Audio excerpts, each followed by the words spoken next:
Tapos na yung Game Awards 2023. Sakto lang naman yung event, hindi ako masyadong natuwa. Wala kasi yung mga games na inaabangan ko talaga eh. Di ako masyadong interesado sa mga games na in-announce. Yung iba masyado pang maaga sa development. Puro teaser lang, wala pang masyadong gameplay.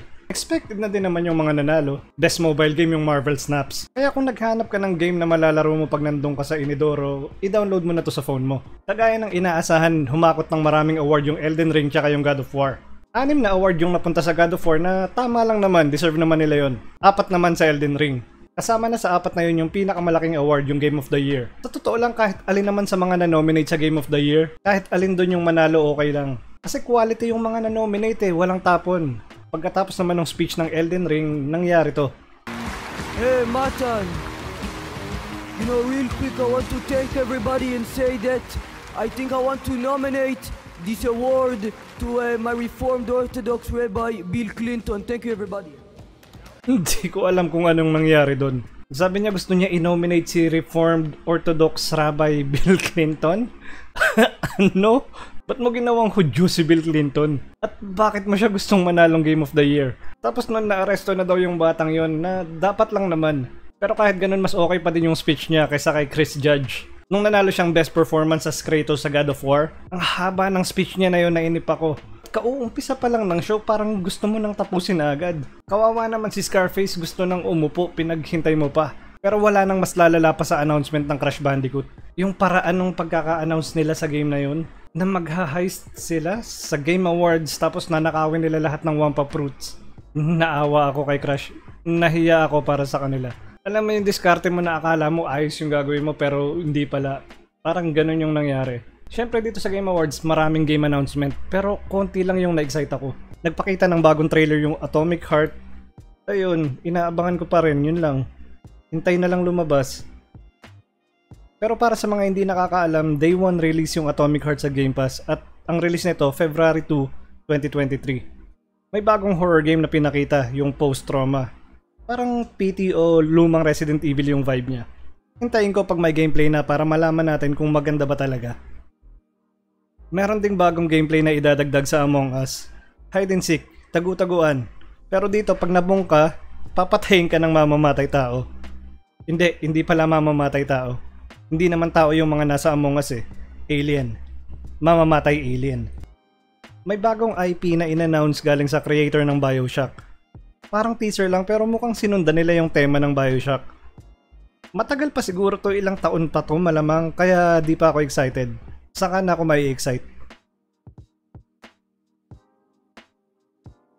May bagong trailer din yung Suicide Squad pero parang mas tribute to kay Kevin Conroy na nagboses kay Batman.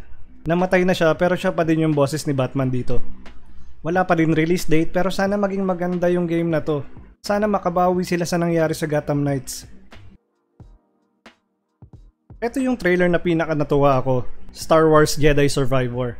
Na-enjoy ko kasi sobra yung Fallen Order eh. At baka din laruin ko ulit yun bago lumabas tong Survivor. Nag-present din yung actor ng bida sa game na to. Sabi niya sa tingin niya ito daw yung pinakamagandang Star Wars na laro. Tingin ko naman hindi nalalayo sa katotohanan yun. Mukhang maganda kasi talaga eh. Abangan natin sa paglabas March 17 next year. Pinakita din yung Forspoken pero alam naman natin na January 23 yung labas neto. Pinakita lang nila para pataasin yung hype tapos may available na demo. Ayoko nang nagtatry ng demo eh. Gusto ko paglalaroin ko yung game na talaga. Excited pa din naman ako. Sa dulo din ng trailer pinakita na at least 2 years console exclusive yung game na to. Kung lalabas man sa Xbox o sa ibang console, January 2025 pa yung pinakamaaga. In-announce din yung Death Stranding 2. Nagulat ako at syempre lalaruin ko pa din to. Hindi para sa lahat yung Death Stranding. Yung iba na aasar FedEx o DHL Simulator daw to. Pero basta galing kay Kojima kahit ano pa yan itatry ko yan. Sana mas ayusin pa nila yung game, mas maging exciting. Pero para sa akin pag game ni Kojima, kalahati ng timbang ng laro na yon, storya eh. Kahit gaano pa kagulo o ka-weirdo yung storya, basta may pirma ni Kojima, game ako dyan, lalaroin ko yan. Natuwa din naman ako sa unang Death Stranding eh.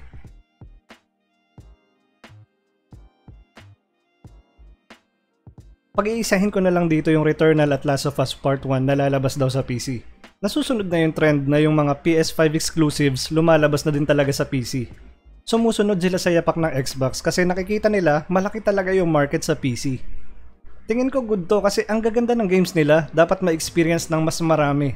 Tingin ko tama din yung ginagawa nila na after a while muna bago nila ilabas, hindi yung same time lalabas sa PS5 at sa PC yung game.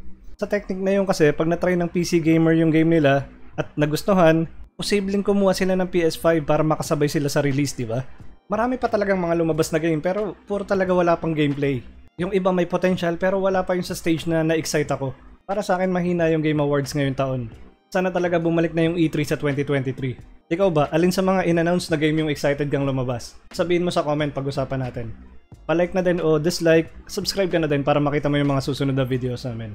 Yun lang, yun na yun.